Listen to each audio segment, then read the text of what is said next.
Hey, how's it going? I'm Taylor, and today we're going to be making some kind of robotic-y sounds using Operator and Corpus.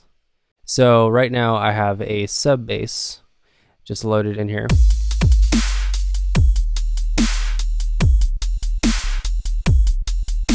So I want to create like a more kind of gritty dubstep style bass. So I want to use Operator. So I got a basic sine wave in my first operator here. Check out the algorithm over here. It's just everything in series, so like bone connected to the thigh bone, boom, boom, boom. That's how the signals flow in here. So I'm going to start by turning on this operator here by turning up the level. So what I want to do is just create like some changes in the harmonics of this sine wave. Sine waves are really clean to start out with when using FM synthesis specifically. So we'll start here. Maybe this second waveform, I'm gonna just try one of these sawtooth waves. And if you notice, I changed the envelope of this operator as well.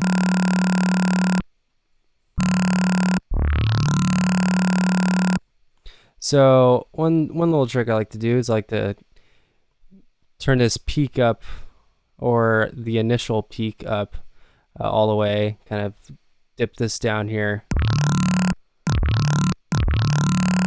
So it kind of ducks down and then comes in.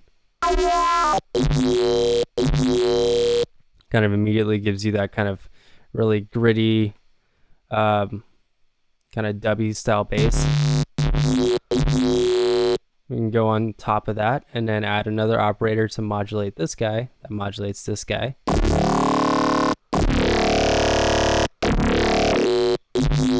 So again, that's just the sine wave, this sawtooth, and now this, that operator there. So now let's listen to it.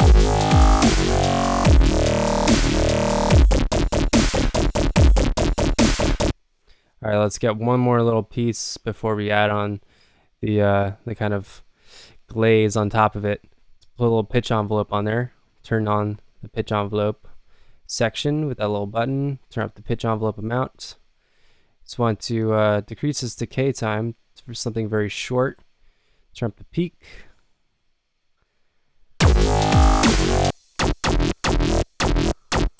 Just gives a lot of punch to that initial attack.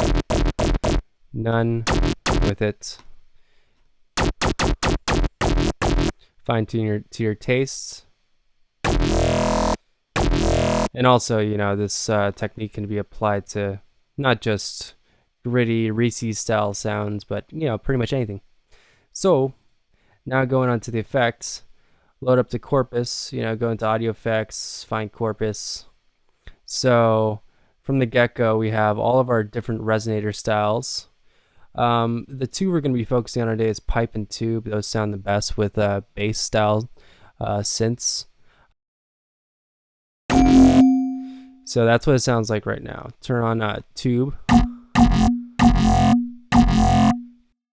It sounds kind of weird at the moment. So that's the tune of the Corpus. What's really cool is this little tab over here, sidechain. So we can sidechain MIDI as like a compressor would audio, sidechain the kick audio to the bass. We can sidechain MIDI, and in this case, we're going to sidechain it to the track that the Corpus is on, because this is like a piece of a bigger synth we're building now. So it's like Operator is now controlling this Corpus through the MIDI by sidechaining it from the track. So this is Operator 2, same track. In order to get to work, you have to click the little frequency button. Turns it on, changes the fixed frequency into a key scale, so now it's transposing.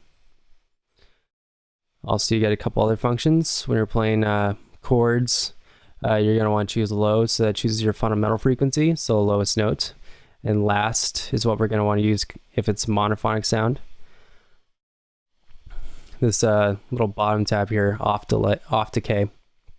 When you let go of your MIDI key, this will define how long there will be a decay after. So we're just going to turn that up just a little bit. Turn on decay of the resonation for the tube, and the radius will actually increase the size of the tube. So with a larger radius, we're going to get a more resonant sound. Longer decay, the resonation will last for longer. So now let's listen to it. So it's a little bit loud, so you want to dial back the volume on the operator just a little bit. It's something to note, this Corpus has a built-in limiter and saturation circuit, so you want to just turn down the volume at the operator and then back the gain off on the Corpus.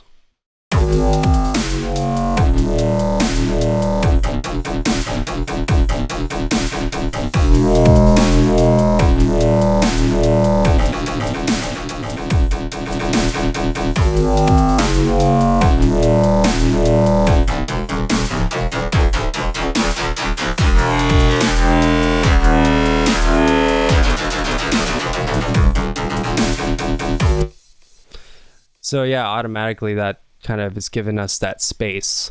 It's creating a very metallic type texture. Now it's retuning to the actual key of the operator. So I'm just playing with my MIDI keyboard right now.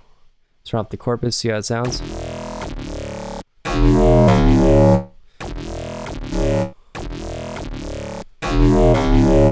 So yeah, a very drastic effect. I use it, well, when I'm using it for dubstep in this situation, like I am right here, I'll probably have the dry wet turned up just a little bit more to get that texture. But another things like electro house that I've used it a lot on, just to kind of give it that kind of texture, give it more fullness in the low end. I'll dial the dry wet to probably about 10 to 20%.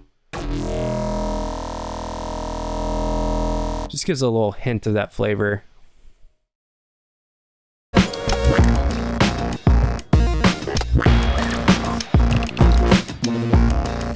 Very much like to thank Puremind for hosting me here once again. I think this institution is really cool, and until I came here for the first time, I had never seen anything like it in my whole life. What I think really separates us from other people who teach is that we are outrageously passionate about what we do, and especially in electronic music. Since coming to Puremind, I've discovered electronic music, and San Francisco being a mecca for underground electronic music opened up so many doors for me and kind of blew my mind. We cover everything from absinthe to contact. When people get to the mind-melting level, we get into modular synthesis. Everything about native instruments, everything about Logic synths down to the finest detail. We learned it all. The fundamentals of understanding how things work, that's just essential. But then beyond that, there's so much more, and that's where it gets into just a lot of the artistic side of like the creative approach of why you do something, not just how. There's a lot of schools that just, they focus on the technicality of recording music, but I wanted something that would foster creativity and really help me develop as an artist as well. Each of our genre-specific programs comes in 4 levels. There's a basic, an advanced, a professional, and then a master's level. And the master's level is, of course, everything we do. It's the largest and most powerful programs that we can create for you.